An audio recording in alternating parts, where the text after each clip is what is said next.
Today we're going to go ahead and talk about the soldier class. Well, for starters, one of the best combinations for a soldier that I noticed after playing for a while was the armor pierce buff that you give yourself. It's an armor piercing buff that does 100% damage versus any other player who has a Kevlar vest. The thing about it too that makes it more deadlier is if you combine it with some of the other classes. For example, if you have a heavy body who has a minigun, if you are a soldier, you can self-buff yourself so you can do the 100% damage, but you can also have an engineer buff you with the weapon damage, and then you can also have a medic give you the adrenaline shot, which helps you survive longer. Those couple of buffs together will make you basically be a giant tank. You'll be able to take out possibly even the whole team. I've seen it done. The only problem is, of course, you have to have a good aim.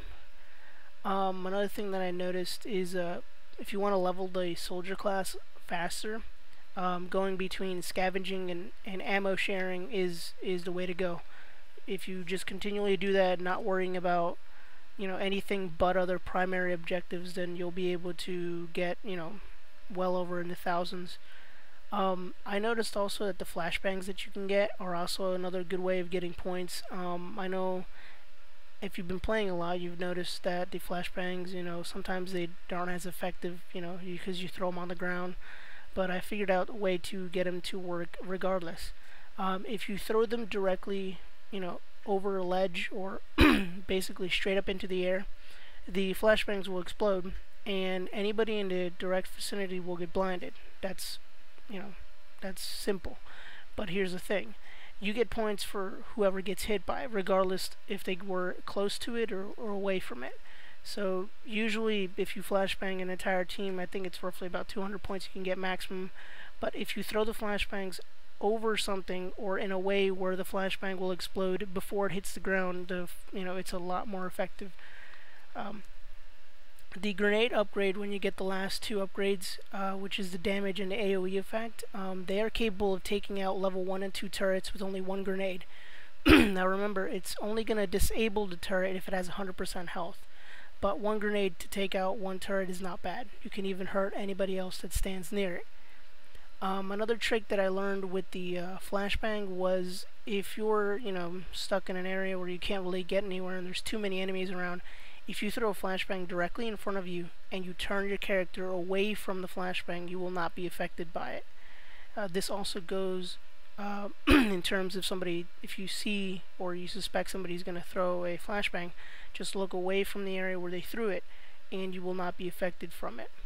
Another thing I've noticed was the satchel charge that the soldiers get isn't that good. It's good for setting up traps, in corridors, doorways. Mainly I used it when I was capturing command and held posts. It just helped a lot, kept an eye on it. One of the good things about it though is that you can actually look in the direction where you left it, and it could be through walls, it could even be, it can't be too far, but you can detonate it away in a safe distance. You can be on the other side of a wall and you can still detonate it. Problem is, the damage is not that great. The area of effect is pretty big, but again, it's just like a regular grenade. The closer they are, the more damage they receive. So use it, for setting up traps, or it can only be placed on walls, flat surfaces. I tried putting it on, the objectives, and it didn't really help. Well, that's everything that I have now. Hope you learned something, and let me know what you think.